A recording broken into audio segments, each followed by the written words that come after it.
Hi guys, Yvette here. This is part 3 of the Story of Esther, from which the Jewish festival of Purim was established. Sorry for the abrupt ending in part 2. I'm still working out the editing bit. So we finished off with chapter 7, and now we'll progress through chapters 8, 9 and 10. But I'll wrap it up at around the 20-minute mark. So there'll probably be another couple of parts.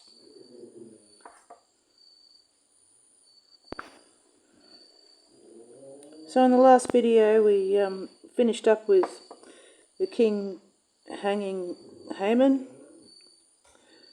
on the tree that he'd prepared to hang Mordecai. I'll just let you know, if you hear any strange sounds in the background, it'll be one of my 3 dogs. My big boy's a bit upset because I've tied him up, but there's dingoes hanging around, so I can't really trust him.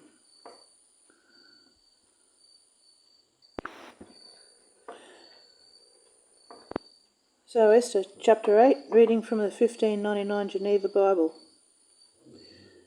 The same day did King Ahasuerus give the house of Haman, the adversary of the Jews, unto the Queen Esther.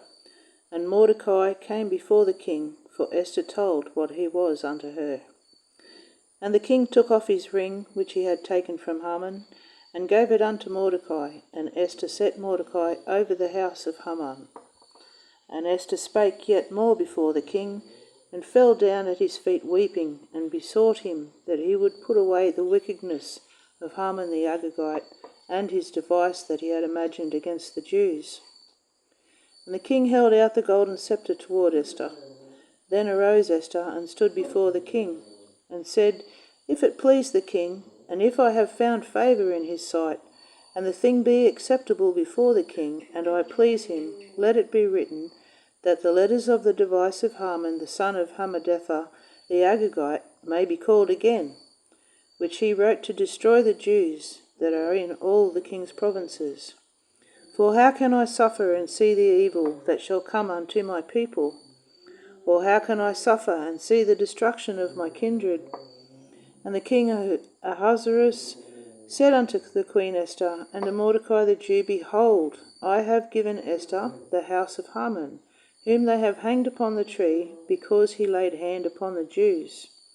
Write you also for the Jews, as it liketh you in the king's name, and seal it with the king's ring. For the writings written in the king's name and sealed with the king's ring may no man revoke. Then were the king's scribes called at the same time, even in the 3rd month, that is, the month of Sivan, on the 23 day thereof, and it was written according to all as Mordecai commanded, unto the Jews and to the princes and captains and rulers of the provinces, which were from India even unto Ethiopia, 127 provinces, unto every province according to the writing thereof, and to every people after their speech, and to the Jews according to their writing and according to their language. And he wrote in the king Ahasuerus' name, and sealed it with the king's ring, and he sent letters by posts on horseback, and that rode on beasts of price, as dromedaries and colts of mares. Wherein the king granted the Jews, in what cities soever they were, to gather themselves together, and to stand for their life, and to root out, to slay, and to destroy all the people, the power of the people, and of the province that vexed them, both children and women, and to spoil their goods. Upon one day in all the provinces of King Ahasuerus, even in the 13th day of the 12th month, which is the month of Adar. So they got plenty of warning from the 3rd month to the 12th month.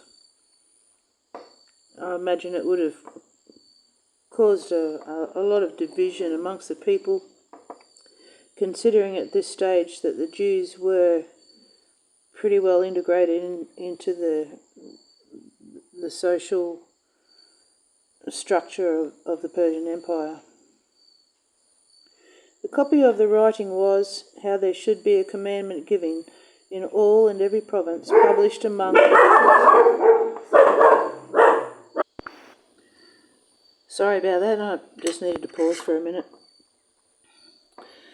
So the copy of the writing was how there should be a commandment given in all and every province, published among all the people, and that the Jews should be ready against that day to avenge themselves on their enemies. So the posts rode upon beasts of price and dromedaries, and went forth with speed to execute the king's commandment, and the decree was given at Shushan Palace. And Mordecai went out from the king in royal apparel of blue and white, and with a great crown of gold, and with a garment of fine linen and purple, and the city of Shushan rejoiced and was glad. That's a little strange because the Jews were confused before. Well, not just the Jews, but all of the city were confused a couple of chapters ago. And unto the Jews was come light and joy and gladness and honour. Also in all and every province, and in all and every city and place where the king's commandment and his decree came, there was joy and gladness to the Jews, a feast and good day, and many of the people of the land became Jews, for the fear of the Jews fell upon them.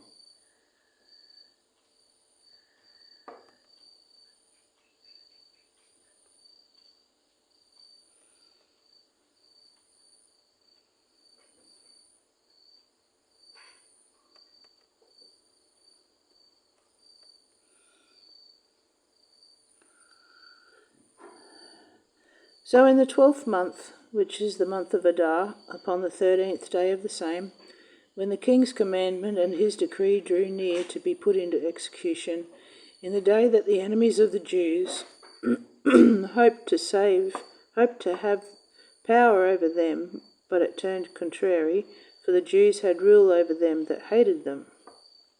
The Jews gathered themselves together into the cities throughout all the provinces of the king Ahasuerus, to lay hand on such as sought their hurt, and no man could withstand them, for the fear of them fell upon all people.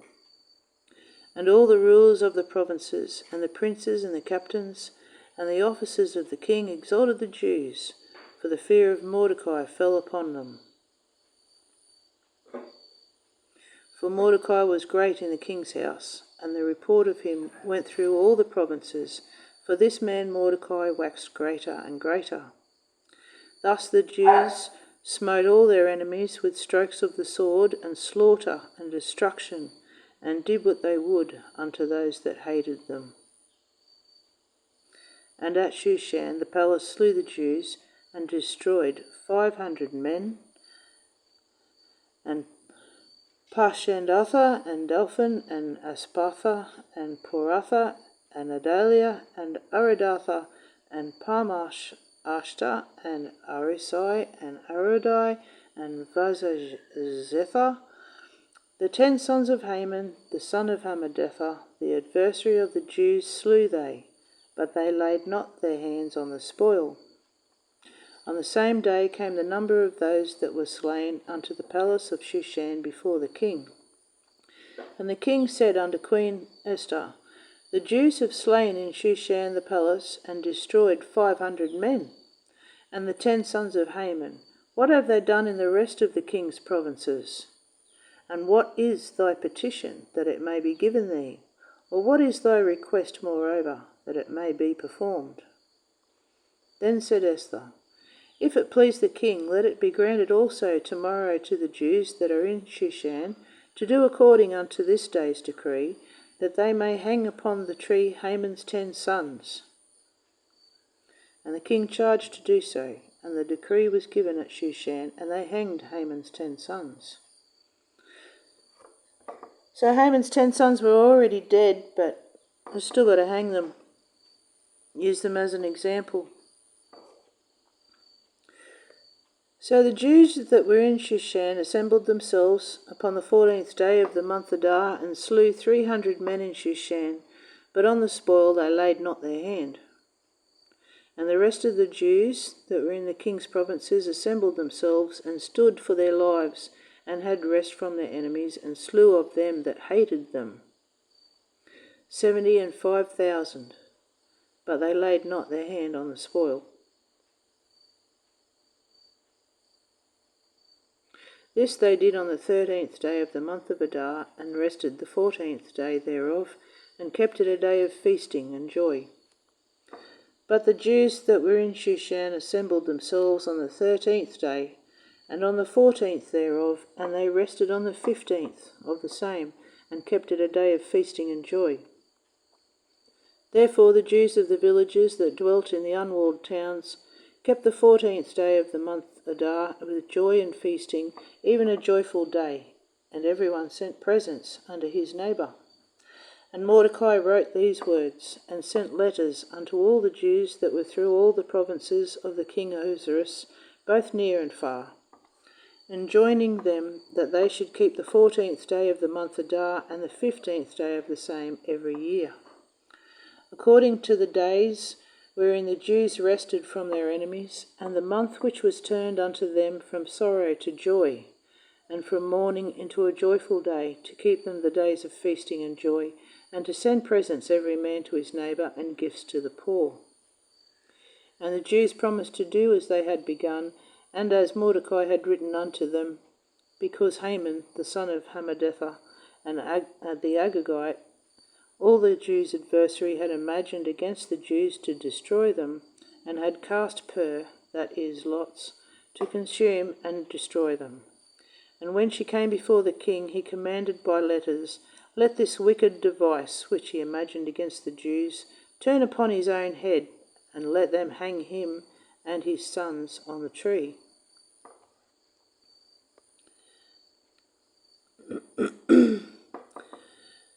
I suppose it's not unusual in the Old Testament to be repetitive and recount things that have already been spoken.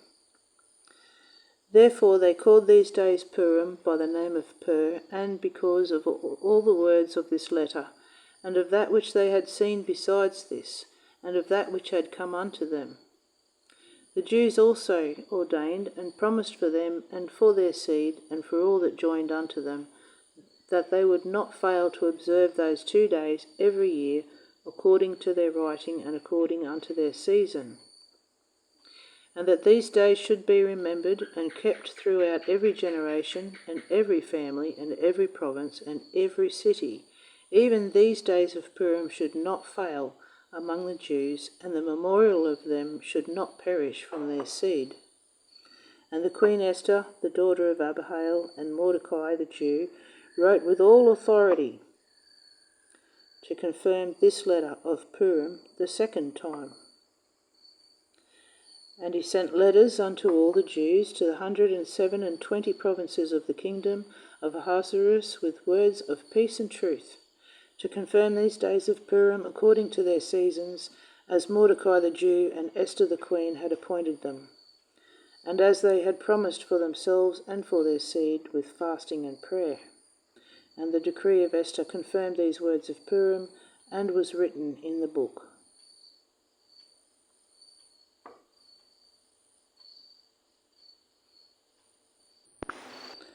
Chapter 10. This is the end of the story in most of the translations I've looked at. However, I have found a postscript after this, and even more chapters in a specific translation. That'll probably be another video, and then I'll wrap up my thoughts about it all. And the king Ahasuerus laid a tribute upon the land and upon the isles of the sea, and all the acts of his power and of his might, and the declaration of the dignity of Mordecai, wherewith the king magnified him, are they not written in the book of the Chronicles of the kings of Media and Persia? So, of course, I'm going to have a look at that too later. For Mordecai the Jew was the second unto King Ahasuerus, and great among the Jews, and accepted among the multitude of his brethren, who procured the wealth of his people, and spake peaceably to all his seed. Just going to have a look at this footnote. Commendable and necessary for him that is in authority to have the favour of the people, to procure their wealth, and to be gentle and loving toward them.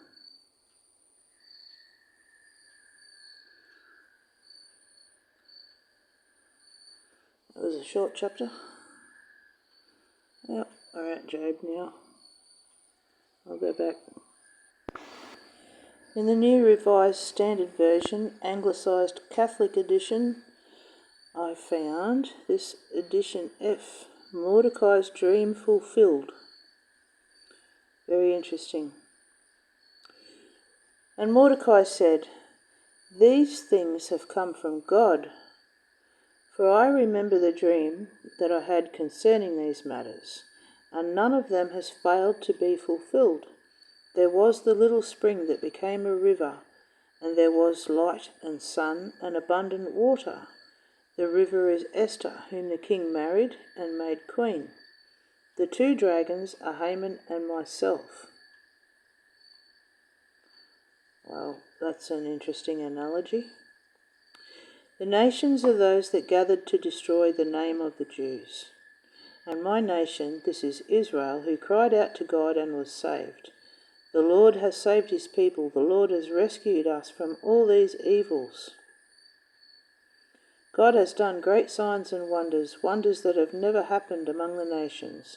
For this purpose he made two lots, one for the people of God and one for all the nations.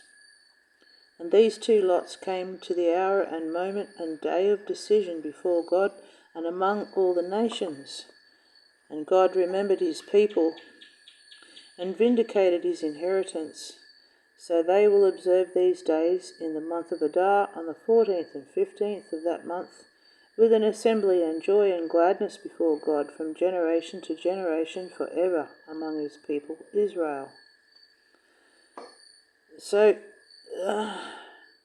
I'm sorry, you may disagree, but this to me seems like they're justifying their actions in the slaughter of more than 75,000 people.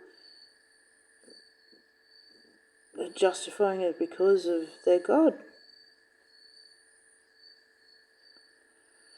Then this postscript. In the 4th year of the reign of Ptolemy and Cleopatra, Dositheus, who said that he was a priest and a Levite, and his son Ptolemy brought to Egypt the foregoing letter about Purim, which they said was authentic and had been translated by Lysimachus, son of Ptolemy, one of the residents of Jerusalem. So Ptolemy is a Greek name, is living in Jerusalem. Anyway, I've done some studies on that, and we'll get to that later. Next, I'm going to go to a translation that has extra chapters.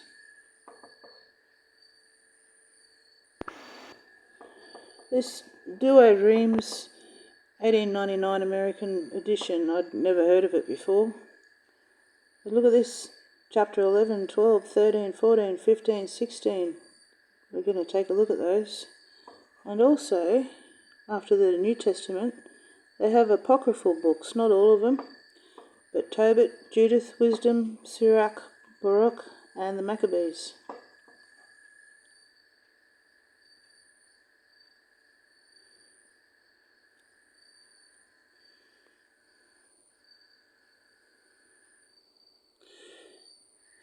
In the 4th year of the reign of Ptolemy and Cleopatra, which was just mentioned in the postscript at the end of chapter 10, Dositheus, who said he was a priest and of the Levitical race, and Ptolemy his son, brought the epistle of Purim, which they said Lysimachus, the son of Ptolemy, had interpreted in Jerusalem. In the 2nd year of the reign of Artaxerxes the Great. So, this version's calling him Artaxerxes, not Xerxes. Xerxes was the father of Artaxerxes the first. In the 1st day of the month Nisan, Mordecai the son of Jair, the son of Semei, the son of Cis of the tribe of Benjamin, a Jew who dwelt in the city of Susan, not Susa or Shushan, a great man and among the first of the king's court, had a dream. Now he was of the number of captives, whom Nebuchadnezzar, king of Babylon, had carried away from Jerusalem with Jeconiah, king of Judah. And this was his dream. Behold, there were voices and tumults and thunders and earthquakes and a disturbance upon the earth. And behold, 2 great dragons came forth, ready to fight one against another. And at their cry all nations were stirred up to fight against the nation of the just. And that was a day of darkness and danger, of tribulation and distress and great fear upon the earth. And the nation of the just was troubled, fearing their own evils, and was prepared for death. And they cried to God, and as they were crying, this is the first mention of God in the book of Esther. And as they were crying, a little fountain grew into a very great river, and abounded unto many waters. The light and the sun rose up, and the humble were exalted, and they devoured the glorious. And when Mordecai had seen this, and arose out of his bed, he was thinking what God would do, and he kept it fixed in his mind, desirous to know what the dream should signify. So there's all this drama on the earth, everyone fearing their own evils and preparing for death. So we've gone past 20 minutes. I'll wrap this up now and start a new video.